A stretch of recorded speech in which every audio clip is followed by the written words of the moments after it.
Converting fractions to decimals. Every fraction is a division problem. The top, or the numerator, is divided by the bottom, or denominator. So if you had a calculator, you would push the top number into the calculator first, then push the division symbol, then the bottom number. Okay, so let's see it written in the bracket. So you put the numerator, which is a 7, put it under the division, what I call the division bar, and then put the 8, the denominator, on the outside. And when we do the division, 8 won't go into 7, but we show the decimal that is sitting behind the 7, even though we don't see it, and then we can show zeros, and only add 1 0 at a time. So 8 will now go into 70, and it goes 8 times with a 64. When we do the subtraction, we get a 6 left over. Bring down another 0. So I would show the 0 and then bring it down. I'm now doing 8 into 60. That goes 7 times, and we get a 56. Subtract, I get a 4 left. Bring or add, show another 0, bring it down, and I'm doing 8 into 40, and it goes exactly 5 times. So at this point, I got a 0 for an answer, and I don't need to show any more or bring any more zeros down. So the final answer is the fraction 7/8 equals the decimal 0.875, or we would read it as 875 thousandths, because the 5 is sitting in the thousands place. So we'll do another one. 1/8, same thing. Put the 1 up under the division bar. Show the decimal. And now we're doing 8 into 10. Only goes 1 time. 1 times 8 is 8. When I do the subtraction, I get a 2 left over. Show another 0. I'm now doing 8 into 20. It's going to go 2 times. 2 times 8 is 16.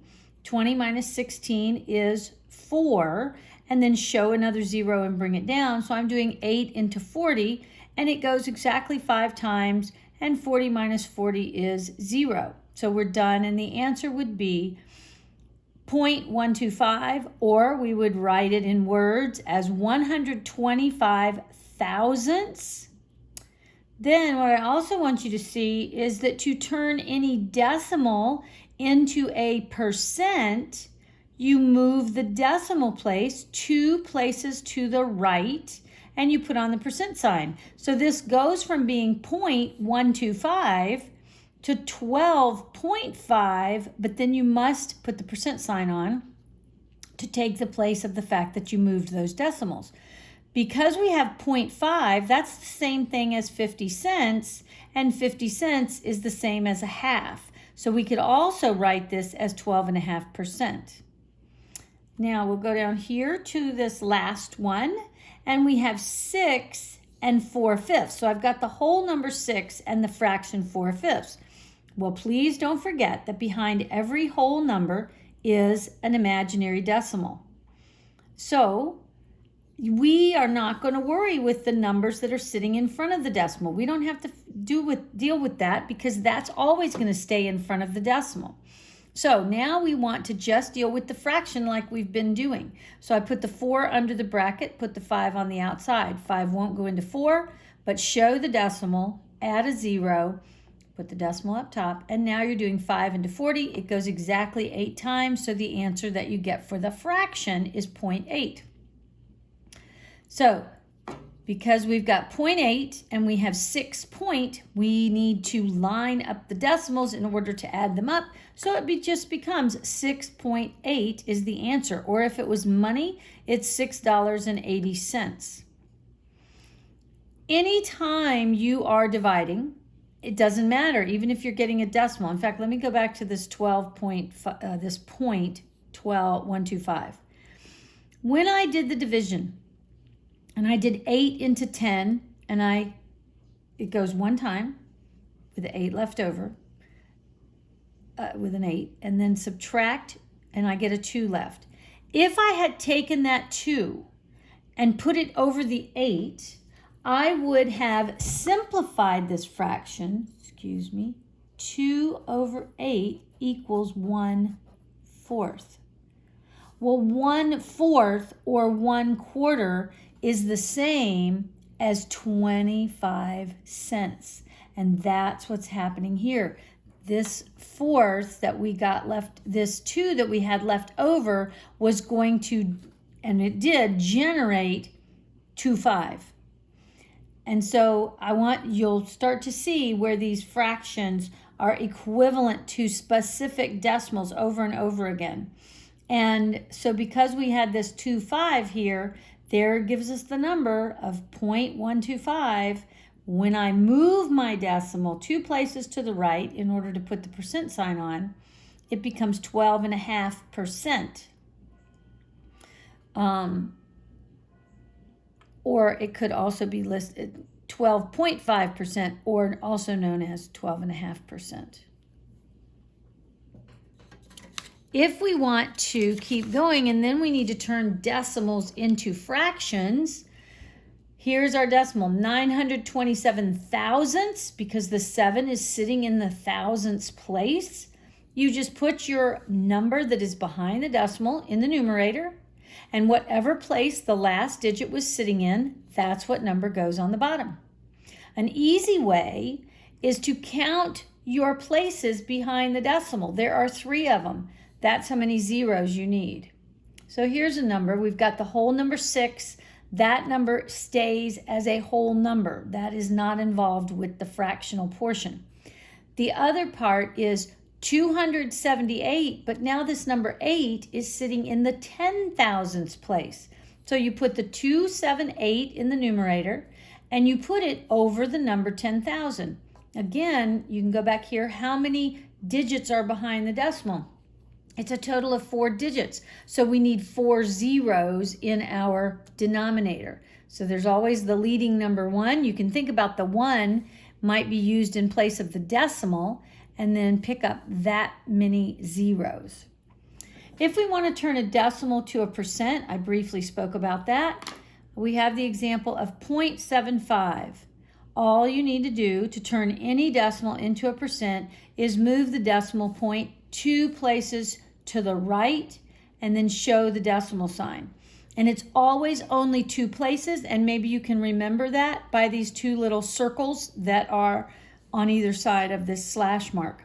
So 0.75, we move that decimal to the back of 75 and put on the percent sign.